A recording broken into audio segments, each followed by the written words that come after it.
Hey, you're listening to another Townsquare Spotlight, and we got a great one for you guys today. First time returning guest to Townsquare Spotlight. Really excited to have him on. He's one of my favorite artists of all time. It was a great interview then, and we got even more time now, so we can get even more personal and intimate this time. Really excited about it. You know him from songs like Superman It's Not Easy, 100 Years, The Riddle, Chances, and more. Grammy-nominated, platinum-selling artist, John Ondrasik, a.k.a. Fight for Fighting. John, how are you?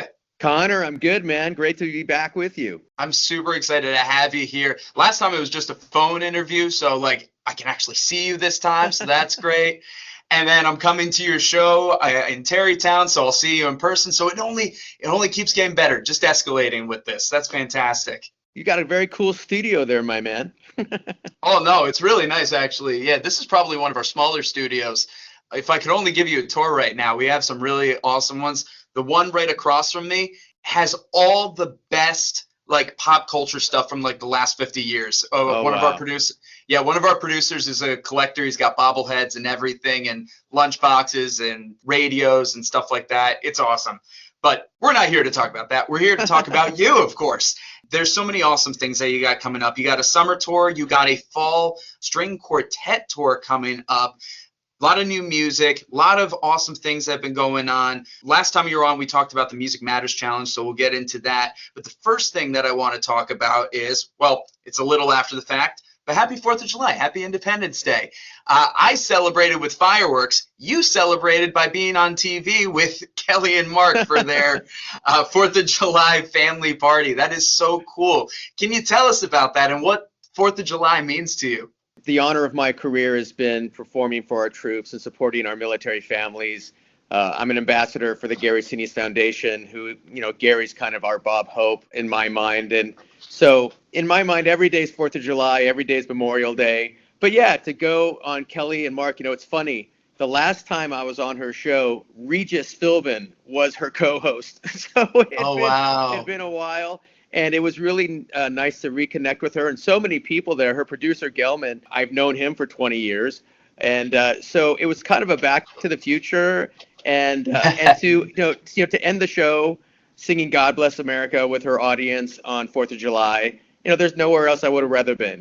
They're great. They're great people. Mark's a great guy. He's a patriot, sports guy. So it was a lot of fun. And then I flew to Texas and I was able to catch fireworks with my son the night of 4th of July and some friends. So it was a great day. Wow, you were all over the place. Good for you, though, for bouncing back and forth. Oh, but that's so cool. I love hearing that. And you got speaking of traveling, you got a lot of traveling coming up. You have a summer tour that's going on from now until the end of August. Actually, it is capping off with the show that's happening here in the Hudson Valley at the Tarrytown Music Hall happening August 18th. You're taking about a month off. And then in September, you're going to pick up again string quartet shows. That's going to be cool. You're doing that all through the fall. What can fans expect from both tours, the summer tour and the fall tour? It's really cool because I kind of bounce back and forth between the rock band and the quartet. We'll do a spring quartet tour, a fall quartet tour. That the shows are much more intimate, very storytelling, very musical. Obviously, with the strings, I can pull songs from my catalog that have great arrangements. But then the rock tour during the summer, it's the boys back in the bus, and the venues are bigger. It's great to rock out. And again, the sets change. So to go back and forth keeps everything fresh. And of course, you hear the songs you mentioned, but we always do a song to recognize our troops. I will be singing the new song, Okay, We're Not Okay, that's become, I think, significant for particularly Jewish folks. And I know there's a lot of Jewish population up in Tarrytown, and we'll actually be doing some special events with some Jewish community members the day of that show. As you may know, I was in Israel a few months ago, the night Iran attacked, performing Superman and OK. So even though there'll be a lot of rock and roll and fun this summer, we also have some important things that we're working on. And in September, we'll be going to college campuses and playing to support Jewish students on campus. So there's a lot of stuff going on. Oh, that's awesome. I'm so happy to hear about that. You said that right before you get on stage, you're playing and doing some work with some of the Jewish communities here in the Hudson Valley. What is that going to look like? What kind of things are you doing? Is it workshops? Are you doing special shows for them? What's that look like when you work with communities like that? Well, actually, I'll be having a call with some of the leaders Wednesday. I know there's an event the afternoon of our show on the 18th, a Jewish community event that they've actually asked me to come and kind of want to recognize some of the things we're doing. I'm not Jewish. In my mind, you don't have to be Jewish to condemn Hamas. You just have to be sane. Unfortunately, not enough people in the music business have been outspoken like that. So I think that's one of my other missions, is to get other people on the right side of history. So we'll have an event during the day. I'll certainly put that up on all the social media when we lock it in. And many folks will be coming to the show that night. So it's going to be a very significant show. I didn't realize till I started talking to so many people that, I think Tarrytown has one of the highest Jewish populations in the nation. And it's our last show of the tour. So those are always special shows. So I definitely have that one circled, and and I know all the band members are very excited about that too. Oh, that's going to be exciting. I know I'm taking my dad to see the show. We're excited. We're going to have a really good time. So I'm excited for that. Again, that's going to be August 18th. That's happening in Tarrytown, the Tarrytown Music Hall. Really great place and great way to wrap up the summer part of your tour, and then you get into things with the string quartet in the fall. That's really cool. So you mentioned this already, but your new song, Okay, We Are Not Okay, it's become this viral sensation. And as you said, it is something that the Jewish community has taken a hold of, but I think there's a lot of people, just from an altruistic sense, you don't have to be Jewish to appreciate the story of what you're trying to build and trying to help out other people. You're no stranger to songs like this. You also have Blood on My Hands, talking about U.S. withdrawal in Afghanistan. And then we have Can One Man Save the World, about the war in Ukraine. All three topics, all very relevant in this moment. They haven't really changed or resolved yet. That can be really scary. So as a musician and as, just a human being, an American, what is it with these songs and your shows that you're looking to do to help make this place a better spot so that we can be okay? Yeah, I think all of these songs are connected. I took no joy, and I take no joy in writing any of them, but there's a history of musicians writing about the world around them. Certainly, my opinion's not worth any more than anybody else's, but you listen to the protest songs of the 60s, you get a sense of the times. And I do think these are critical times. The withdrawal from Afghanistan, where we abandon our allies and many Americans. Morally, I think that is inexcusable. Of course, the war in Ukraine, I was able to go to Ukraine, perform with the Ukrainian orchestra in a blown up airport. If every American could put my shoes on and go into that airport with blown up tanks and the musicians where everybody had lost a family member or had somebody missing on the front lines, I think it gives you a better appreciation for the freedoms we have. And of course, OK, which basically is about the collapse of our moral institutions. The media, certainly our college campuses, have run amok with anti-Semitism and faculty basically indoctrinating our kids, and even members of Congress who've become, in many senses, Hamas sycophants. So I think it's important for all of us to stand up in our own way. I just happen to write songs. And I have seen in my career, I think when Superman became one of the songs that recognized the heroes of 9/11, that changed me, because I saw how music can transcend and cut through noise in ways nothing else can. And I think especially for our youth, our youth, I think you look on TikTok, you see so many people kind of supporting Hamas and this kind of craziness. The way you get to the youth is through the arts. And I think very few people understand that. So it's a cultural battle. It'll be generational. To me, it's really about civilization against those who want to tear it down. And that's why I think some of these songs are resonating. Absolutely. And I think it really is. We had a few protests here in the Hudson Valley on college campuses against Hamas and things along those lines. I know definitely in the Westchester area, also in Ulster County, New Paltz in particular. I even saw a video from one of those protests. I heard your song. So that says something. That says something right there. So, it is getting through. And people are listening, and hopefully things will be changing. It is a crazy time right now. So what has it been like personally? What kind of personal reactions have you gotten? Any encounters, people coming up to you, or the people that you work with? What has been their reaction? As you said with Superman, you weren't expecting that at the time. It's like, oh my God, this is incredible, the feeling and to see what your music can do. What has that been like these days when you speak to people? Certainly many people are grateful that somebody's speaking out. I think particularly Jewish people, kind of feel abandoned. That's because they have been by the arts.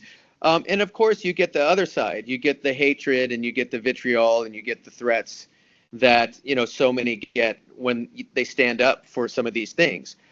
So it just kind of goes, I think, with the activism that just, you get people who appreciate it, people who are really angry. But I look at these as moral messages. I don't look at them as political ones. And I think we have a lot more to do. So I appreciate, I'm humbled. I was able to talk to hostage families in Israel and talk with IDF soldiers. And I actually had an article, an op-ed in the Wall Street Journal last week advocating for the American hostages. And when you talk to their families and you have these relationships, it really gives you perspective. And to be able to support them, I really look at my job is shining the light on people who deserve it. And, whether it's our Afghan veterans who felt gutted by the withdrawal, whether it's, the people of Ukraine who've been pushed off the first page, whether it's our hostage families, for some reason, nobody knows our hostages' names. So I look at my job is to maybe point America into a direction that maybe they're not thinking about. And I'll continue to do that. I love what you said about a moral message. You always got to look at the humanity of it all.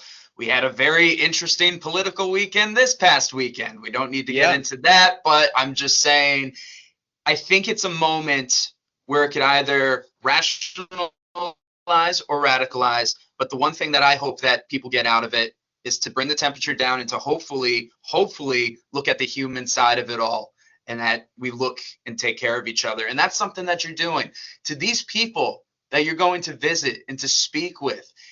First, they know your songs, they know your music. So then you go and speak with them in person. You're their hero. So that's great that you're able to pass that along, and you're able to do that through music.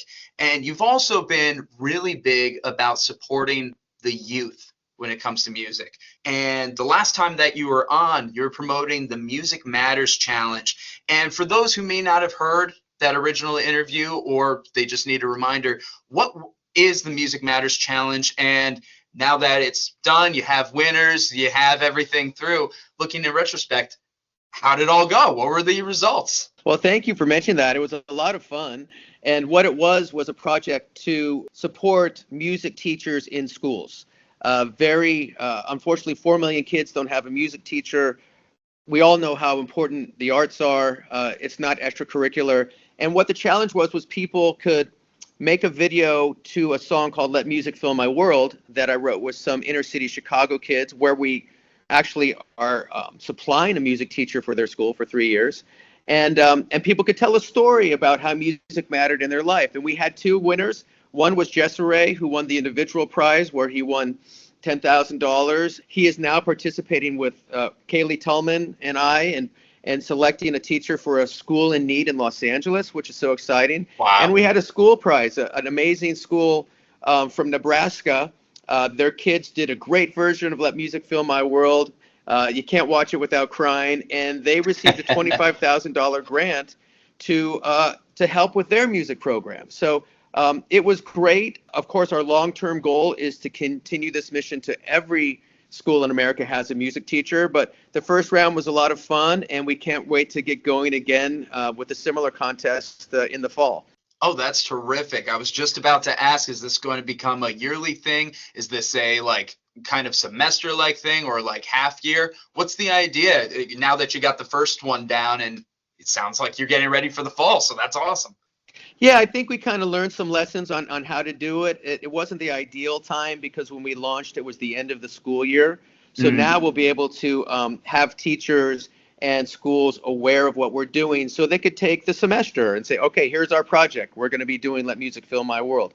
But again, it's really about to raise awareness, of course, and focus, especially on our kids in kind of lower income areas where they need support. Sometimes sports can be that. Sports can be a great support, but not everybody is a great athlete. Not everybody's, does sports. So the arts is another way to keep kids in community, to keep kids at school, to give them a voice, to allow them to express themselves.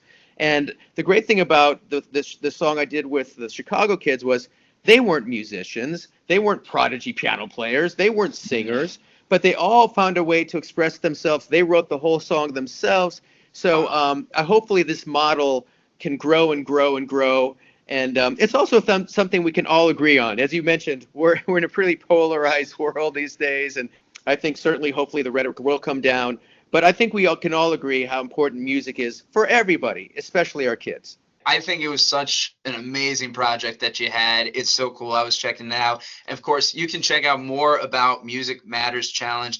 I got those links in the description of this interview, along with the ticket links for the show in Tarrytown. Again, John Ondrasik, aka Five for Fighting, is performing at the Tarrytown Music Hall on August 18th. It's going to be an incredible show. I'm really looking forward to it. Before we wrap up, you mentioned sports. I know you're a big hockey fan. I got to tell you about this. We have a new minor league team here in the Hudson Valley, brand new as of this year, and they won their championship. So the next time you're around here during the season, hit me up. I'll take you to a game. One of my friends, one of the players. What's the name of the team? Hudson Valley Vipers. Well, bring me a Viper jersey to the show, and I'll make sure I wear it. And go Vipers! There we go. I think you'll really enjoy it. They're really good, and they expanded. Now there's even another team, Hudson Valley Venom, which expanding off of the Vipers. So we got a lot of cool things. A lot of good hockey in the area now. So you'll have to check that out. A lot of snakes up there. Good job.